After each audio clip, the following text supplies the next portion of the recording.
യേശുക്രിസ്തുവിൻ്റെ മഹനീയ നാമത്തിൽ നിങ്ങളെല്ലാവരെയും ഞാൻ സ്വാഗതം ചെയ്യാണ് ഈ ഹോപ്പ് സ്റ്റുഡിയോയിലേക്ക്. ഇന്ന് ഞാൻ സംസാരിക്കാൻ പോകുന്ന വിഷയം ദൈവത്തിൻ്റെ 10 കൽപ്പനയിൽ ഒന്നാമത്തെ കൽപ്പനയെക്കുറിച്ചാണ്. അതിനു മുൻപായിട്ട് നമുക്ക് നമ്മുടെ ദൈവത്തോട് പ്രാർത്ഥിക്കാം. ഞങ്ങളെ സ്നേഹിക്കുന്ന സ്വർഗീയ വാഴ്ത്തപ്പെട്ട ദൈവമേ, തിരുസന്നിധിയിലായിരുന്നുകൊണ്ട് തിരുവചനത്തെക്കുറിച്ച് ധ്യാനിപ്പാൻ ഒരവസരം കൂടി തന്നിരിക്കാൻ നന്ദിയോടെ സ്തോത്രം. എന്നാൽ നിങ്ങൾ പഠിക്കുന്ന വിഷയത്തെ പ്രത്യേകിച്ച് ദൈവത്തിൻ്റെ കൽപ്പനയിലെ ഒന്നാം കൽപ്പനയെക്കുറിച്ച് പഠിക്കുമ്പോൾ അത് ഞങ്ങൾക്ക് ബോധ്യപ്പെടുത്തി അത് എത്രമാത്രം വിശുദ്ധമാണ് എന്ന് മനസ്സിലായിക്കൊണ്ട് നിങ്ങൾ ജീവിതങ്ങളെ ക്രമീകരിപ്പാൻ കർത്താവ് സഹായിക്കണമെന്ന് യേശുവിൽ കൂടി താഴ്മയുടെ വിനയമായി ചോദിക്കുമ്പോൾ കൃപയോടെ കേൾക്കുമാറാകണമേ. ആമേൻ. അതെ, നാം 10 കൽപ്പനയുടെ ആദ്യ പടികളെക്കുറിച്ച്, അതിൻ്റെ അവതരണത്തെക്കുറിച്ച് ഏതാനും ചില കാര്യങ്ങൾ പഠിക്കുകയുണ്ടായി.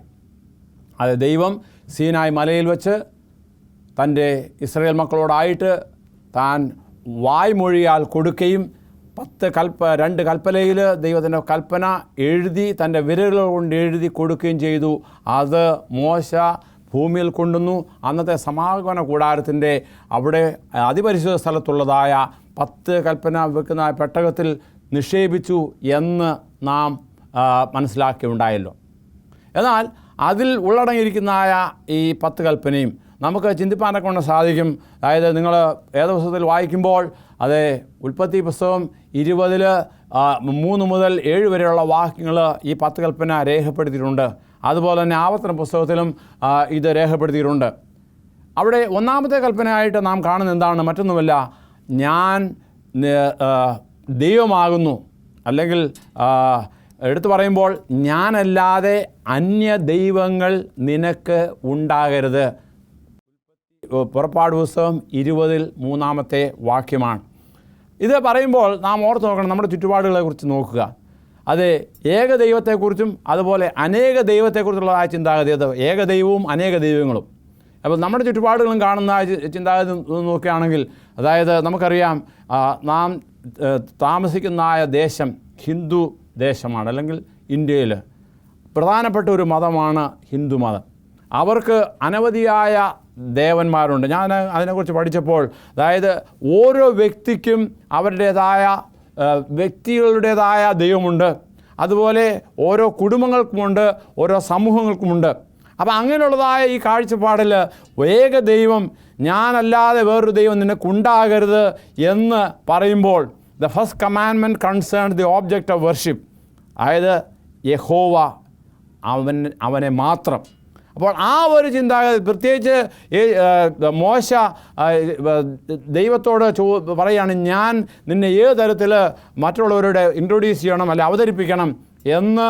അതേ മോശയോട് ദൈവം ഇസ്രായേൽ മക്കളെ വിടുവിക്കുന്ന കാര്യം പറയുമ്പോൾ അവനെക്കുറിച്ച് പറഞ്ഞതാണ് ഇങ്ങനെയാണ്, അതായത് ഞാനാകുന്നു എന്ന് നീ ചെന്ന് പറയണം എന്ന് പറയുകയുണ്ടായി.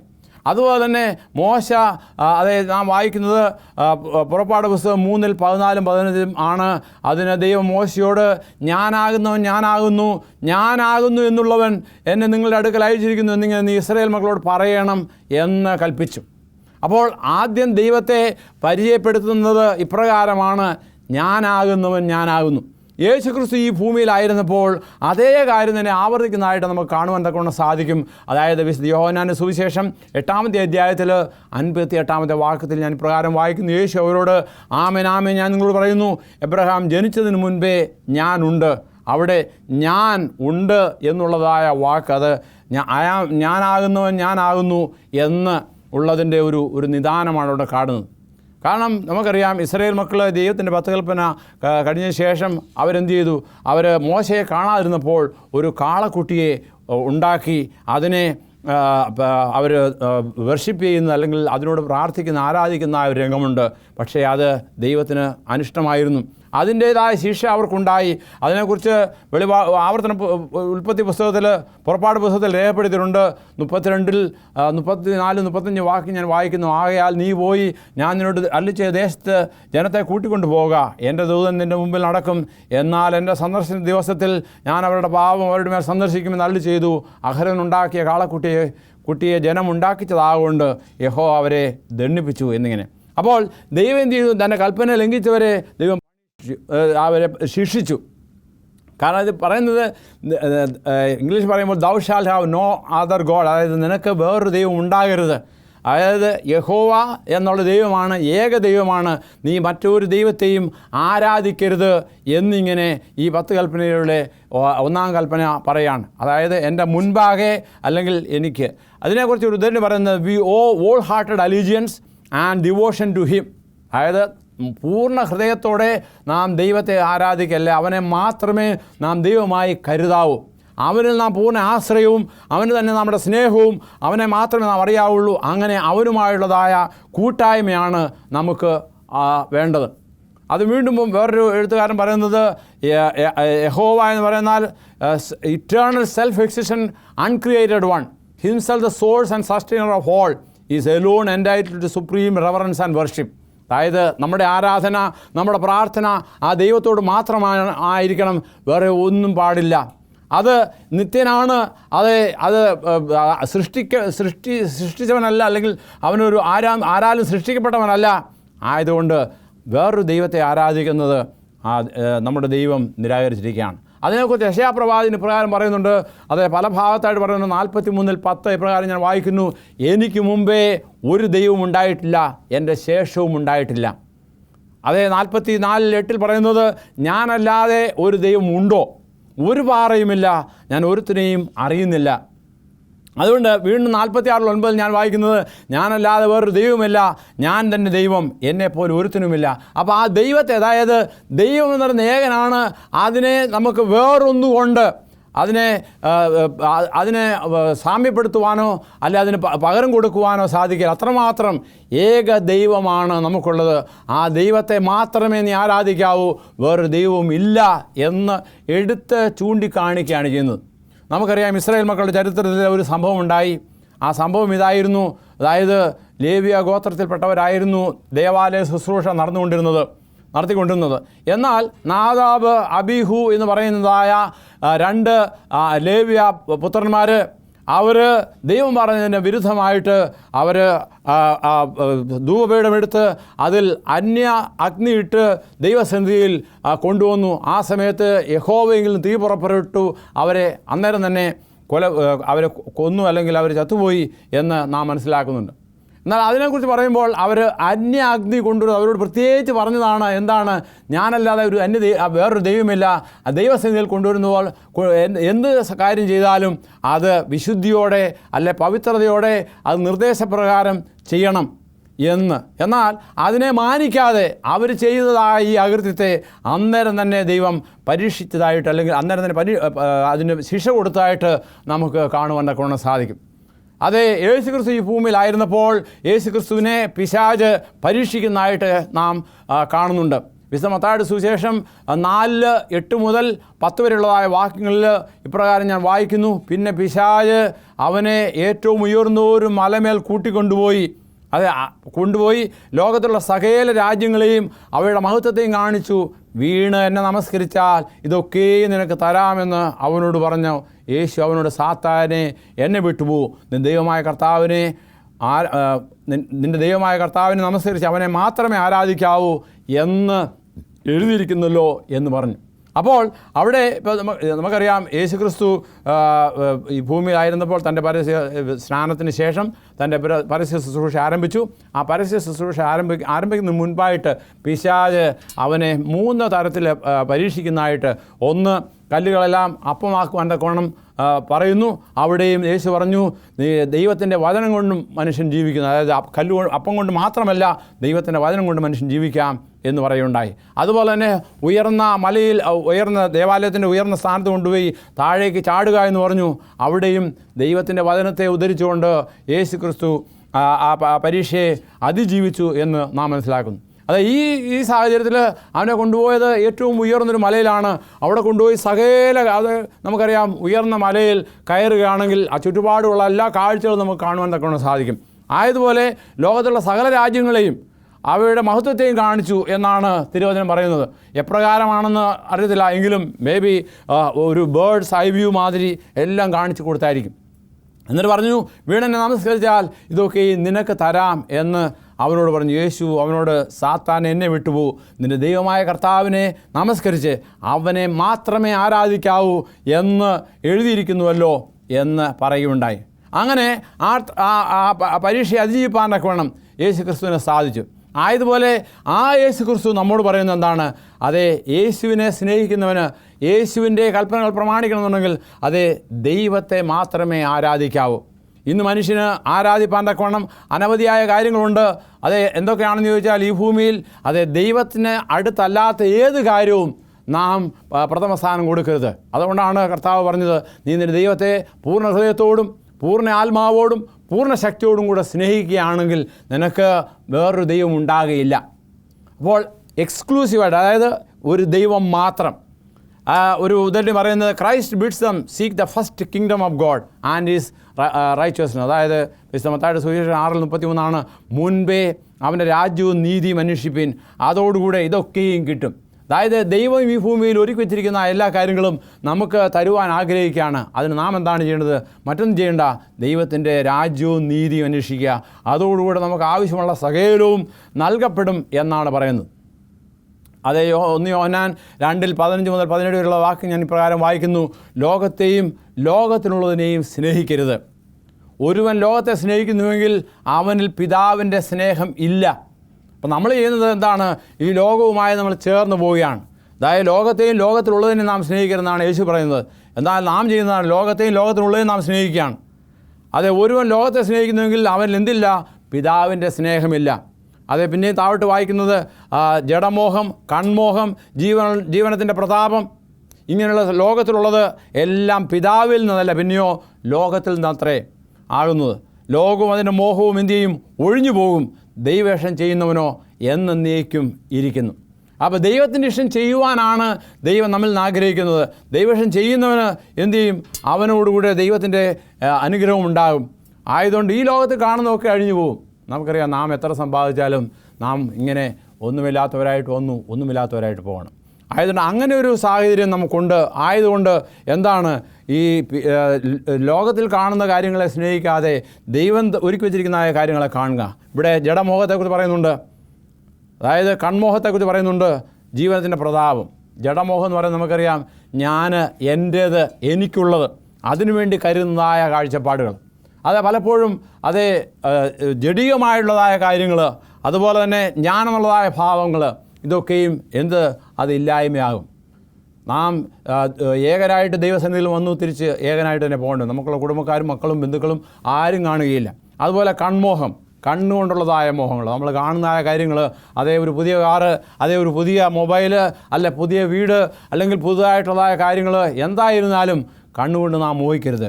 അതുപോലെ ജീവനത്തിൻ്റെ പ്രതാപം, അത് ഞാൻ ജീവിക്കുന്നുണ്ട്, അത് ഞാൻ വലിയ കസേരയിലിരിക്കുകയാണ്, എനിക്ക് വലുതാകണം, അല്ലെങ്കിൽ അത് പിശാചിൻ്റെ ഒരു പ്രകൃതമാണ്, എനിക്ക് വലുത്, ഉയരത്തിൽ, അങ്ങനെയുള്ള കാര്യങ്ങളെല്ലാം എവിടെ നിന്ന് വരുന്നു? ഇങ്ങനെയുള്ളതെല്ലാം ലോകത്തിലുള്ളതാണ്, അത് പിതാവിൽ നിന്നല്ല. ലോകത്തിൻ്റെ എത്ര പോകുന്നത്? ലോകവും അതിൻ്റെ മോഹവും എന്തു ചെയ്യുന്നു? ഒഴിഞ്ഞു പോകുന്നു. ദൈവേഷം ചെയ്യുന്നവനോ എന്നേക്കും നിലനിൽക്കും. ഒരു ഉദാഹരണം പറയുന്നത്, in our materialistic age it is not difficult to violate the spirit of this first commandment. കാരണം ഈ ജഡിക മോഹങ്ങൾ നിറഞ്ഞതായ ഈ ലോകത്തിൽ നമുക്ക് ഇതിൽ നിന്ന് ഒഴിഞ്ഞു നിൽപ്പാൻ വളരെ ബുദ്ധിമുട്ടുണ്ട്. എന്നാൽ എന്താണ് നമുക്ക് വേണ്ടത്? ദൈവത്തിൻ്റെ കൃപ നമുക്ക് ആവശ്യമാണ്. അതുകൊണ്ടാണ് കൊരിന്ത്യർ ലേഖനത്തിൽ അപ്പോസ്തലൻ പൗലോസ് പറയുന്നത്, കാണുന്നതിനെ അല്ല കാണാത്തതിനെ അത്രേ ഞങ്ങൾ നോക്കിക്കൊണ്ടിരിക്കുന്നു. കാണുന്നത് താൽക്കാലികം, കാണാത്തതോ നിത്യം. അത് കാണാത്തതായ നിത്യതയ്ക്ക് വേണ്ടി ഒരുങ്ങുക. ഞാൻ ഈ അവസരത്തിൽ അതേ യേശുക്രിസ്തു പറഞ്ഞതായ ഒരു ഉപമയെക്കുറിച്ച് ചിന്തിച്ചു പോവുകയാണ്. ഒരു മനുഷ്യൻ കൃഷിക്കാരനായിരുന്നു. അവൻ കൃഷി ചെയ്തു. അവന് വളരെയധികം നിലങ്ങളുണ്ടായിരുന്നു. അവിടെയെല്ലാം കൃഷി ചെയ്തു. ആ പ്രാവശ്യം ഒരു ബമ്പർ ക്രോപ്പ്, അല്ലെങ്കിൽ ഏറ്റവും നല്ലൊരു വിളവുണ്ടായി. അതിനെക്കുറിച്ച് പറയുന്നത് എന്താണ്? അവൻ ആ വിളവെല്ലാം കൂട്ടി കൊയ്ത്ത് കളപ്പുരയിൽ കൊണ്ടുവന്നു. അതിപ്പോൾ കളപ്പുരയ്ക്ക് സ്ഥലം പോരായിരുന്നു. അതുകൊണ്ട് എന്ത് ചെയ്തു? കളപ്പുര കുറേ കൂടി വലുതാക്കി. ആ വലുതാക്കിയപ്പോൾ അവൻ്റെ മനസ്സുകൊണ്ട് അവൻ സന്തോഷിച്ചു. അവന് എല്ലാം കൊണ്ടും നിറഞ്ഞിരിക്കുകയാണ്. ആ കളപ്പുര മുഴുവൻ നിറഞ്ഞു. അത് വലുതാക്കി. അവനിനിയും വളരെ ഏറിയ നാളത്തേക്കുള്ള സമ്പത്ത് അവിടെ ഉണ്ട്. എന്ന് ഉള്ളതായ അഹങ്കാരം അല്ലെങ്കിൽ അവൻ്റെ മനസ്സിൽ അങ്ങനെ ആഗ്രഹിക്കുമ്പോൾ ദൈവം അവനോട് ചോദിക്കുകയാണ്, ഇന്ന് ഞാൻ നിൻ്റെ ജീവൻ എടുക്കുകയാണെങ്കിൽ നീ ഈ കൂട്ടിവച്ചതൊക്കെയും ആർക്ക് വേണ്ടിയാകും? അതെ, അപ്പോൾ അവിടെ പ്രധാനമായിട്ട് നമുക്ക് മനസ്സിലാക്കേണ്ട ഒരു കാര്യം, അതായത് എന്താണ് വലുത്? ഈ ഭൂമിയിൽ നാം എല്ലാം നേടിയാലും നമ്മുടെ ജീവനെ നഷ്ടപ്പെട്ടാൽ എന്ത് പ്രയോജനം? അതെ, നമ്മുടെ ജീവൻ വളരെ പ്രാധാന്യമേറിയതാണ്. ആയതുകൊണ്ട് അതേ, കാണുന്നതിനല്ല കാണാത്തതിനത്രേ ഞങ്ങൾ നോക്കിക്കൊണ്ടിരിക്കുന്നു എന്ന് അപ്പോസ്തലനായ പൗലോസ് പറഞ്ഞ പോലെ നാം പറയണം. കാരണം ഈ കാണുന്നതൊക്കെയും എന്താണ്? താൽക്കാലികമാണ്. അത് മൺമറഞ്ഞു പോകുന്നതാണ്. അതെ, നാം എത്ര സമ്പാദിച്ചാലും എത്ര കോടികൾ നേടിയാലും അതൊക്കെയും നാം ഈ പോകുന്ന സമയത്ത് അല്ലെങ്കിൽ മരിക്കുന്ന സമയത്ത് ഇതെല്ലാം കളഞ്ഞിട്ട് പോകേണ്ട ആവശ്യം വരും. ആയതുകൊണ്ട് അതിനുവേണ്ടിയല്ല നാം ജീവിക്കേണ്ടത്, പിന്നെയോ വരുവാനിരിക്കുന്ന നിത്യരാജ്യത്തിന് വേണ്ടി. പ്രത്യേകിച്ച് പറയുമ്പോൾ അതേ, സ്വർഗത്തിൽ ദൈവം നമുക്ക് ഒരുക്കി വെച്ചിരിക്കുന്നത് എങ്ങനെയാണ് തിരുവചനം പറയുന്നത്? ഒരു കണ്ണ് കണ്ടിട്ടില്ല, ഒരു ചെവി കേട്ടിട്ടില്ല, ഒരു മനുഷ്യൻ്റെ ഹൃദയത്തിൽ തോന്നിയിട്ടുമില്ല. അങ്ങനെയുള്ളതായ ഭാഗ്യം ലഭിപ്പാനൊക്കെ നാം എന്ത് ചെയ്യണം? ഒരുങ്ങണം. അതാണല്ലോ വീണ്ടും ഇവിടെ അപ്പോസ്തലനായ പൗലോസ് പറയുന്നത്, കാണുന്നതിനല്ല കാണാത്തതിനെ അത്ര ഞങ്ങൾ നോക്കിക്കൊണ്ടിരിക്കുന്നു. കാണുന്നത് താൽക്കാലികമാണ്, കാണാത്തതോ നിത്യമാണ്. ആ നിത്യതയെക്കുറിച്ച് ഉള്ള ഒരു കാര്യത്തെക്കുറിച്ച് എനിക്ക് പറയുവാനുള്ളത് എന്നാണ്, അതായത് നാം പലപ്പോഴും വിശ്വസിക്കാറുണ്ട് എന്ത്? അതായത് യേശുക്രിസ്തുവിൽ വിശ്വസിക്കുന്നവൻ നിത്യജീവനുണ്ട് എന്ന്. ആ നിത്യജീവനെക്കുറിച്ച് നാം എന്തെങ്കിലും ചിന്തിച്ചിട്ടുണ്ടോ?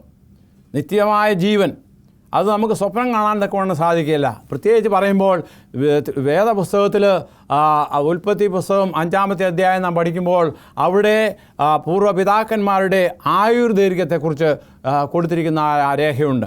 അതെന്താണ് പറയുന്നത്? അതായത് ആദാം എത്ര വർഷം ജീവിച്ചു? 930 വർഷമെന്ന് തിരുവചനം അനുശാസിക്കുന്നു. അപ്പോൾ ഈ 930 വർഷം എന്ന് പറയുമ്പോൾ നമ്മുടെ ഇപ്പോഴത്തെ പ്രായവുമായിട്ട് തട്ടിച്ചു നോക്കുമ്പോൾ ഏകദേശം ഒരു 20 ഇരട്ടി, അല്ലെങ്കിൽ ഞാൻ ഏകദേശം പറയുകയാണെങ്കിൽ ഒരു 15 ഇരട്ടിയെങ്കിലും നാം കൂട്ടിക്കും.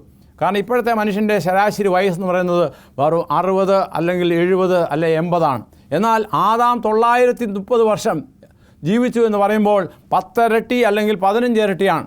അപ്പോൾ അത്രയും നാളും ജീവിച്ചിരുന്ന ആദാമിന് പാപം ചെയ്തതിന് ശേഷമുള്ള അവസ്ഥയാണ് ഞാൻ ഈ പറയുന്നത്. അപ്പോൾ ആദാമിൻ്റെ വയസ്സ് ഇത്രയായിരുന്നെങ്കിൽ അതെ, നമുക്ക് നിത്യത എന്നുള്ളത് ഊഹിക്കാൻ. മെതുശല 969 വർഷം ജീവിച്ചു എന്ന് തിരുവചനം അനുശാസിക്കുന്നുണ്ട്. അപ്പോൾ അതുപോലെ ആനോക്ക് 300 വർഷം ദൈവത്തോടുകൂടി നടന്നു എന്ന് പറയുന്നുണ്ട്. അപ്പോൾ ഇവരുടെയൊക്കെ ജീവിത ശൈലി, പ്രത്യേകിച്ച് അതെ ദൈവത്തോടുകൂടി ആയിരുന്ന ഹാനോക്ക് എപ്രകാരമാണ് ദൈവത്തോടുകൂടി ജീവിച്ചത് എന്ന് ഊഹിക്കുവാൻ വളരെ ബുദ്ധിമുട്ടാണ്. അതായത് ഒരു ദിവസം അത് ദൈവസന്നിധിയിലായിരുന്നുകൊണ്ട് ദൈവത്തോടായിരിക്കുക എന്ന് പറയുന്നത് വളരെ ബുദ്ധിമുട്ട് ഉണ്ട് എന്ന് വേണമെങ്കിൽ പറയാം. പക്ഷെങ്കിൽ ഹാനോക്ക് 300 വർഷം ദൈവത്തോടു കൂടി ജീവിച്ചു എന്ന് പറയുമ്പോൾ കണിശമായിട്ടും തൻ്റെ ജീവിതം, ആത്മീയ ജീവിതം അത് ദൈവത്തോട് എത്രമാത്രം ചേർന്നതാണ്. അതായത് ഈ കൽപ്പനയിൽ നാം പഠിക്കുന്ന എന്താണ്? ഞാനല്ലാതെ ഒരു അന്യദൈവം നിനക്കുണ്ടാകരുത്.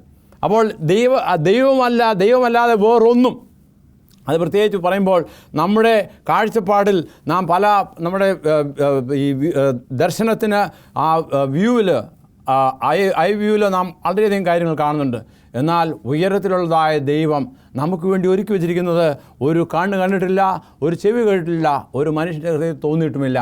ആയതുകൊണ്ട് നാം പൂർണ്ണമായിട്ടും ദൈവത്തെ, ദൈവമല്ലാതെ വേറൊന്നിനെയും നമ്മുടെ ജീവിതത്തിൽ ഉണ്ടാകരുത്. അതുകൊണ്ടാണ് ദൈവത്തിൻ്റെ ഈ 1-ാമത്തെ കൽപ്പന പറയുന്നത്, ഞാനല്ലാതെ അന്യ ദൈവങ്ങൾ നിനക്കുണ്ടാകരുത് എന്ന് പറഞ്ഞല്ലോ. അതായത് ഈ ഭൂമിയിൽ ജീവിക്കുമ്പോൾ നമ്മുടെ നമ്മുടെ കണ്ണുകൾ പല കാര്യത്തിലേക്ക് പോകും. അതുകൊണ്ടാണല്ലോ യോഹന്നാൻ പറഞ്ഞത്, 1 യോഹന്നാൻ 2 ഞാൻ വായിച്ചുവല്ലോ, ഈ ഭൂമിയിൽ ജഡമോഹം, കൺമോഹം, ജീവനത്തിൻ്റെ പ്രതാപം എന്നിങ്ങനെയുള്ളതൊക്കെ ഉണ്ട്.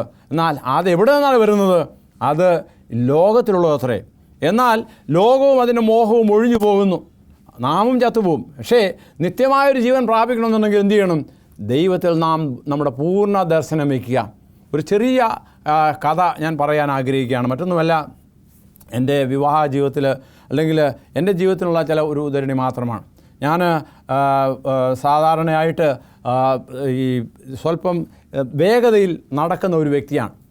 എന്നാൽ പ്രായമായി വിവാഹത്തിൻ്റെ സമയമായപ്പോൾ വിവാഹം കഴിച്ചു കൊണ്ടുവന്ന് ഭാര്യ ഞങ്ങൾ ഒന്നിച്ചിങ്ങനെ നടക്കുമ്പോൾ പലപ്പോഴും ഞാൻ മുന്നോട്ട് നടന്നു പോകുന്നൊരു പ്രവണതയുണ്ട്. അത് അഡ്ജസ്റ്റ് ചെയ്യാൻ കുറേ സമയമെടുത്തു. അതായത് ഭാര്യയോടൊപ്പം നടക്കുവാനൊക്കെയുള്ളതായ താല്പര്യത്തിൽ. കാരണം എൻ്റെ ആ വേഗം പോകുന്നതായ ആ നടപ്പ് സ്വല്പം ഒന്ന് കുറച്ച് വന്നു. ഇനി അതിനുശേഷം കാലം കഴിഞ്ഞു. 2 വർഷത്തിന് ശേഷം ആദ്യത്തെ പുത്രനുണ്ടായി. പുത്രൻ ജനിച്ചപ്പോൾ അവന് 1 വയസ്സായി. 1 വയസ്സായ സമയത്ത് എന്ത് ചെയ്തു? അവനും നടക്കാൻ തുടങ്ങിയതായ സാഹചര്യത്തിൽ അതേ മകനോടൊപ്പം നടക്കുവാൻ വീണ്ടും ഞാൻ ചില അഡ്ജസ്റ്റ്മെൻറ്റ് ചെയ്യേണ്ടി വന്നു. അപ്പോൾ ആദ്യം എൻ്റെ ഭാര്യയോട് നടപ്പാനുള്ള അഡ്ജസ്റ്റ്മെൻറ്റ്, പിന്നെ മകനോട് ചേർന്ന് നടപ്പാനുള്ള അഡ്ജസ്റ്റ്മെൻറ്റ് എന്ന് പറഞ്ഞതുപോലെ ഭൂമിയിൽ നാം പല അഡ്ജസ്റ്റ്മെൻറ്റ് അതേ ഒത്തുപോകാനൊക്കെ വേണം ചെയ്യണം. ആയതുപോലെ ഹാനോക്കും തൻ്റെ ജീവിതത്തിൽ ദൈവത്തോടൊപ്പം നടക്കുവാനൊക്കെ വേണം വളരെയധികം അഡ്ജസ്റ്റ്മെൻറ്റ് ചെയ്തു. അങ്ങനെയാണ് ആ വ്യക്തിയെക്കുറിച്ച് തിരുവചനം പറയുന്നത്, ഹാനോക്ക് 300 വർഷം ദൈവത്തോടൊപ്പം നടന്നു എന്ന് പറയുന്നു. അത് വളരെ വളരെയധികം ചിന്തിക്കേണ്ടതായ ഒരു കാര്യമാണ്. കാരണം ദൈവത്തോടൊപ്പം നടക്കുക എന്ന് പറയുന്നത് അത് നമ്മുടെ ജീവിതത്തിൽ അതേ ദൈവത്തെ പൂർണ്ണ ഹൃദയത്തോടും പൂർണ്ണ ആത്മാവോടും പൂർണ്ണ ശക്തിയോടും സ്നേഹിച്ച് അവനെ മാത്രമേ നാം ആരാധിച്ച് അവനിൽ മാത്രം നാം പൂർണ്ണ ആശ്രയം വെച്ച് ജീവിച്ചുവെങ്കിൽ മാത്രമേ ഇത് നടക്കുകയുള്ളൂ. ആയതുകൊണ്ട് നമ്മുടെ ജീവിതത്തിൽ അതേ ദൈനംദിന ജീവിതത്തിൽ നാം ചിന്തിക്കുക, നമ്മുടെ ഇടപാടുകൾ എപ്രകാരമുള്ളതാണ്, നമ്മുടെ പ്രവർത്തന രീതികൾ, നമ്മുടെ ആശയങ്ങൾ എപ്രകാരമാണ്. അതെ, അപ്പോസ്തലനായ പൗലോസ് പറയുന്നത് പോലെ നമുക്ക് ചിന്തിക്കണം. കാണുന്നതിനല്ല, കാണാത്തതിനെ അത്ര ഞങ്ങൾ നോക്കിക്കൊണ്ടിരിക്കുന്നത്. കാണുന്നത് താൽക്കാലികം, കാണാത്തതോ നിത്യം. ആ നിത്യമായ രാജ്യത്തിന് വേണ്ടി അതെ ഒരുങ്ങുക. അതെ, 10 കൽപ്പനയിൽ 1-ാമത്തെ കൽപ്പന അനുശാസിക്കുന്നത് എന്താണ്? മറ്റൊന്നുമല്ല, ദൈവമായ യഹോവയെ പൂർണ്ണ ഹൃദയത്തോടെ സ്നേഹിക്കുന്നതായ ഒരു ദർശനം. അതായത് ഞാനല്ലാതെ അന്യദൈവം നിനക്ക് ഉണ്ടാകരുത്. അതേ പ്രിയരെ, നമ്മുടെ ഉള്ളത്തിൻ്റെ ഉള്ളിലേക്ക് കടന്ന് ചിന്തിക്കുക, എൻ്റെ ജീവിതത്തിൽ എന്തിനെയാണ് ഞാൻ പ്രഥമ സ്ഥാനം കൊടുക്കുന്നത്? സ്വർഗസ്ഥനായ ദൈവത്തെ, ആകാശവും ഭൂമിയും ചരാചരങ്ങളും സൃഷ്ടിച്ചതായ ദൈവത്തോടാണോ, അതോ മറ്റെന്തെല്ലാം കാര്യങ്ങളുണ്ടോ? ഞാൻ മുമ്പേ പറഞ്ഞ പോലെ ഭൂമിയിൽ നമ്മെ ആകർഷിക്കുന്നതായ അനേക കാര്യങ്ങളുണ്ട്. എന്നാൽ അവയല്ല നാം ശ്രദ്ധിക്കേണ്ടത്. കാരണം നിത്യനായ ദൈവം നമുക്ക് ഒരുക്കി വച്ചിരിക്കുന്നതായ നല്ല വഴികളെ അത് കണ്ടുകൊണ്ട്, അത് അബ്രഹാം പിതാവ് ചെയ്തതുപോലെ എന്താണ്, അതായത് അന്ന് അവർ ടെൻറ്റിൽ താമസിച്ചപ്പോൾ അതിനെയല്ല, പിന്നെയോ ദൈവം കൈപ്പണിയായ നിർമ്മിച്ച ആ ഭവനത്തിന് വേണ്ടി അവരൊരുങ്ങി. അതേ വിശ്വാസികളുടെ പിതാവായ ഓരോരുത്തരെക്കുറിച്ച് പറയുമ്പോൾ അവരുടെ ദർശനം ഈ ഭൗമികമായ കാര്യങ്ങൾക്ക് വേണ്ടി അല്ലായിരുന്നു. ഭൂമിയിൽ അവർ ജീവിച്ചെങ്കിലും അവരുടെ ദർശനം എപ്പോഴും ദൈവത്തിലായിരുന്നു. അത് തൻ്റെ സൃഷ്ടാവായ ദൈവം, ആ സൃഷ്ടാവായ ദൈവത്തെ സ്മരിക്കുന്നത് എങ്ങനെയാണ്? ദൈവത്തെ മാത്രമേ നാം നമ്മുടെ എല്ലാമായിട്ട് വയ്ക്കുവാൻ സാധിക്കുകയുള്ളൂ. അത് അത്ര എളുപ്പമുള്ള കാര്യമല്ല, എങ്കിലും ദൈവത്തിൽ യേശുക്രിസ്തുവിൻ്റെ കൃപയാൽ നമുക്ക് സാധിക്കും. ആയതുകൊണ്ടാണ് ദൈവകൽപ്പനയും യേശുവിൽ വിശ്വാസവും കാത്തുകൊള്ളുന്ന വിശുദ്ധന്മാർ എന്ന് തിരുവചനം നമ്മോട് അനുശാസിക്കുന്നത്.